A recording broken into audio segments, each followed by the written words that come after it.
We actually have two data sets that we maintain. It's interesting about the two dates. Let's examine the latter date first. December 21, 2012, at 11:11 a.m., not p.m., is the alignment that was deliberately created by Pope Gregory under the auspices or under the direction of the powers that be at that time. They took a German mathematician of some note who assembled a team, and then they used texts that theoretically do not exist. This is to say, many of the Mayan books that were said to have been burned, in fact, were not burned, and they were carefully crated up and taken back to the Vatican as part of the payoff for the expeditions and the slicing of the planet between the Spanish and the Portuguese by the popes of that time. Now, when Pope Gregory had the calendar redone, they went to considerable work.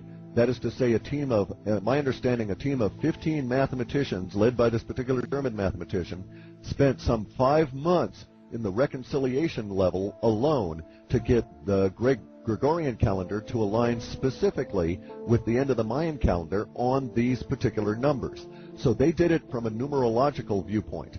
They wanted the 11:11 a.m. because 11 is the number of mastery. It is one number beyond divinity. And the 11:11 combination brings you to 22, which is their number for sainthood or ascension.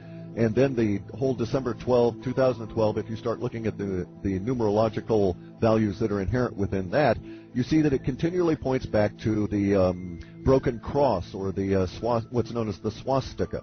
This swastika has been tainted by the use by Hitler et al., but in fact it's a very meaningful symbol that derives extremely ancient. I mean, even the Jain, who go back millions of years, found that symbol handed to them as opposed to discovering it. And here's what it really means. If you look down on a swastika and the idea of a broken cross, it's both the double cross indicating the four-sided pyramid, or five-sided counting the bottom, but it also, in this particular instance, represents a solar effect. This solar effect can be seen from the sun or from outside the earth, but we can't really see it from here. But there are these four streams of activity that go from the magnetic field of the earth up to the sun, and because of the rotation of both the sun and the earth, these streams are not held as continuous straight lines, but in fact bend and twist. Now, they don't really twist like a spiral in a candy or something. They just twist at this one particular point, and so from an outside view, they form the swastika. So the swastika is actually encoded in the way in which the 2012 date was worked out. It was encoded as a reference to solar activity that they understand will occur at that time. And the thinking at the time from the Gregorian calendar, Pope Gregory et al., relates entirely to these hidden level Mayan books that I believe the Vatican still possesses, which go to great detail, according to references I've read about those things that were theoretically burned. These went to some great detail as to the solar stuff that was going to occur.